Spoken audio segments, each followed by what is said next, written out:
Praise the lord. అతి శ్రేష్టమైన యేసుక్రీస్తు నామంలో మీ అందరికీ ఉదయకాలపు శుభాలు తెలియజేయుచున్నాను. ఈరోజు దేవుడు మనకు అనుగ్రహిస్తున్న అతి శ్రేష్టమైన వాగ్దానము కీర్తనలు 55వ అధ్యాయము 22వ వచనాన్ని చదువుకుందాము. నీ భారము యెహోవా మీద మోపుము, ఆయనే నిన్ను ఆదుకొనును. ఈరోజు ఏ భారమైతే మోస్తున్నారో ఆ భారాన్ని ఆయన మీద మోపితే ఆయన ఆదుకుంటానని చెప్పి వాగ్దానం చేస్తున్నారు. ఈ లోకంలో ఎవరు కూడా మిమ్మల్ని ఆదుకునేవారు ఉండరు.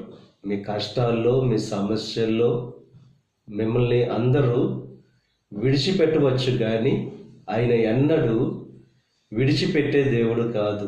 మనకు తోడుగా ఉండే దేవుడు, మనల్ని ఆదుకునే దేవుడు, మనల్ని కరుణించే దేవుడు. ఈరోజు దేవుడు ఏ భారమైతే మీరు మోస్తున్నారో ఆ భారం నుంచి విడుదల కలుగు చేస్తారని చెప్పి వాగ్దానం చేస్తున్నారు.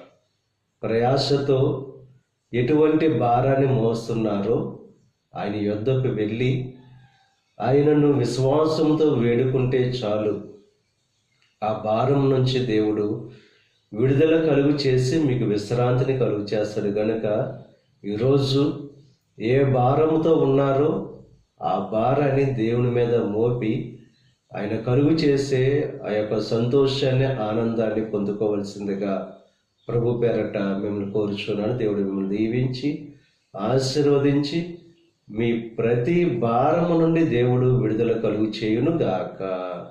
ఆమేన్. ప్రార్థన చేసుకుందాం.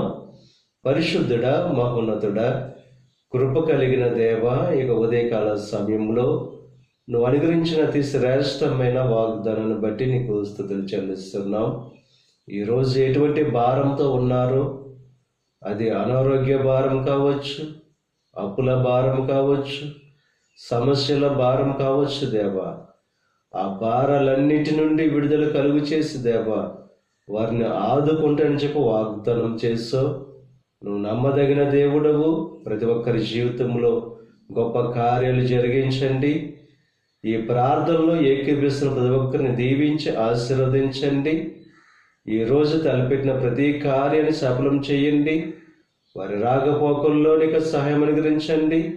ఈ దిన ఆశీర్వాదాలు ప్రతి ఒక్కరి మీద మెండుగా కుమ్మరింపచేసి నీ దీవెనతో